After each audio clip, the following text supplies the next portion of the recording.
Welcome back to the Cozy Cottage Homestead. Today is going to be a Frugal and Thrifty Thursday. In case you're wondering, what is she doing with all those bandanas? Well, I'm going to share with you a little printout of some things that you can do with bandanas. I saved it back in 2014, and since then I have added some of my own ideas to the list. So today I'm going to share with you why I believe it's important to have a bandana in your pocket or in your purse or in your car and in your bug out bag. So here are some uses for bandanas. First aid: a sling, a compress, a tourniquet, a washcloth, pressure bandage to tie it around a wound, a finger splint, a splint tie, ankle wrap, wrist brace, a hot pack, a cold pack, a poultice. Hygiene: you could use it as a hand towel, toilet paper, feminine hygiene. Use it as a toothbrush. You also could use it as an emergency diaper for your infant or your child, or say someone's having a stroke or having a fit and stuff just happens, so you need to hurry up and figure something out, maybe to get them to the hospital, just to grab something. If you didn't have a towel, you could just grab a handkerchief and it would at least slow down the problem. Same thing with the baby with the diaper. It would definitely work until you could go get some or figure it out from there. You can use it as fire starter, a fire wind screen. You also could dip the whole entire bandana in some type of oil and tie it to like a piece of cane to make a torch to get you out of the woods, or if you got lost and you have one of these in your bag, you also could do it ahead of time and designate it for that by rubbing Vaseline all around it and putting it in a little Ziploc bag in case you ever needed it for that purpose.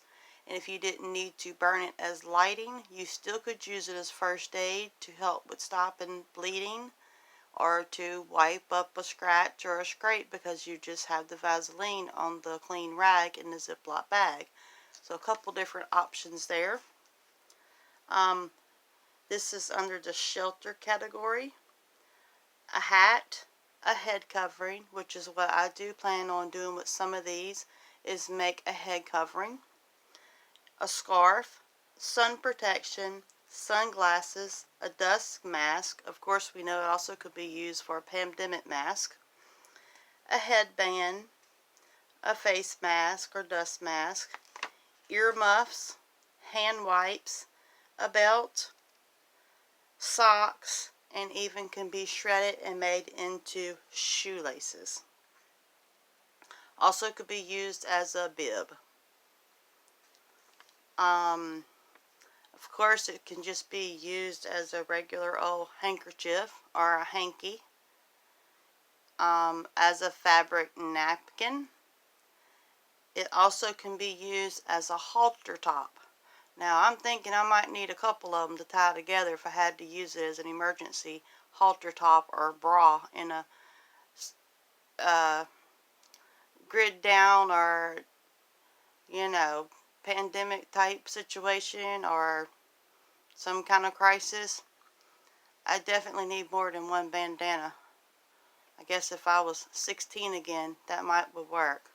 But I wouldn't be wearing it as just a shirt. I'd be wearing it as protection underneath my clothing should I have a problem and need to make me a little top, because women's got to have something to have the girls wrapped up in so they won't be in our way if we're out in the rugged terrain trying to hike through the wilderness or whatever we got to do. So you definitely want to keep the girls tightened up. Definitely can use it for a book cover. wrapping paper, a bookmarker so you can mark your page. For water, you can use it to strain. You can collect dew. You can use it as a sponge.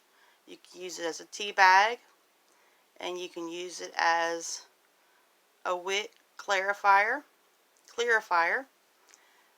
In a rescue, you can use it for a signal flag, ground signal panel, a trail marker, and you also could hang it from a tree. This is something that I don't think people wouldn't think of if they were out in a wilderness situation or survival situation. You could also hang it from like a branch, and you would be able to tell what direction the wind was blowing from. So that would help you with hunting or knowing where to set up camp, so you'd know what the wind direction was. You know, most people can just lick their finger and hold up in the air and they can figure that out. Some of the old ways of doing things. But you could also hang it, and it would help you with knowing what direction the wind was coming from if you didn't have a compass, or maybe it could help you figure out where to go, whatever. You know what I'm talking about, along those lines. Which is very important to know what way the wind is blowing if you were deer hunting. For tools, pot holders, a sling, such as a slingshot, to make a weapon to use to kill something for supper or a snack or something to eat. You can use it for netting, lashing, a lamp wick, a bug cover, a food wrap. You could wrap food, you could wrap your bread in it. You can keep food warmer longer by wrapping your bread and your biscuits with the cloth. So these work quite well. They're just the right size to cover up a pot or pan. Or you could just roll you up a biscuit and put it in your pocket like they used to do in the old days and head out the door, and that would be your snack. I know Aunt Nell told me whenever she was growing up, her mom would make a big old pot of cat head biscuits. She'd poke a hole in it with her finger, fill it up with some maple syrup or some honey or pancake syrup, and wrap it up in a handkerchief and stick it in her pocket. And that's what she had for a snack before it was lunchtime to get her through the day. So that's pretty cool. So you can definitely wrap up some stuff in it as well. Also, it can be used as a plate, a pack, a stiff sack, or like a hobo, what you would think of a hobo with a stick on a string to carry his lunch in or something like that, or vegetables, stuff that he picked up along the way, hitchhiking, a flashlight cover, a bear bag, same thing with the bear bag to hang up stuff, nuts and fruit and stuff in a tree so the animals couldn't get to it, which is kind of funny that they do that, because I'm thinking a bear could probably still climb up the tree and knock it down and get the food. But it's been proven that it does work. If you hang your food away from your tent or your campsite, it makes it harder for the bears to get it. Now, I think they still can get it, but it's just to keep them further away from your campsite, to keep you a little bit safer, to give you a little bit of a heads up. Definitely use it as a blindfold or an eye patch. Also could be used as handcuffs, or if you need to tie someone's hands down, you had to do emergency procedure. And again, this is if there was no doctor available. You could use it for multiple things. You also could use it to tie in their mouth if they were in chronic pain and you had to do something that you knew was going to be painful. But it would help quiet them and give them something to do during all the pain. And of course, I would hope like heck you would have a shot or two of whiskey to give them and yourself if you ever had to do a such type procedure.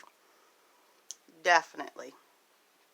Can also use it as a dog muzzle, a dog collar, a bridle for a horse, or a bit in a pinch. Even hay string will work with horses. My son actually didn't believe me. I told him I'd done that when I was a kid. So of course he had to try it when he was a cowboy and a young preteen and teen, and it worked. He used a hay string, but any kind of string, a bandana, a bunch of stuff tied together would work in a pinch. You could use it also to distract animals, like you see the bull riders and all the people, the circus clowns and rodeo clowns. They use the little bandana to distract the bull so it doesn't go to the person that's doing the act. Well, you also could use it the same way to like shoo your animals this way or that way, or herd them this way or that way. Pretty common sense on some of these, pretty simple. You could also use the handkerchief or the bandana to make a patch in your clothing if your clothes got torn and you didn't have the other material, and say you had a sewing kit and the hole was bigger than what you expected and you needed a patch, so that would work. You could definitely use it for a patch. You could also use it if you were out hiking or hunting and say your feet got really wet and you had to clean them out and there was no time to dry them out. You could line one of the bandanas in there and it would help absorb the moisture so that your feet would be a little bit drier.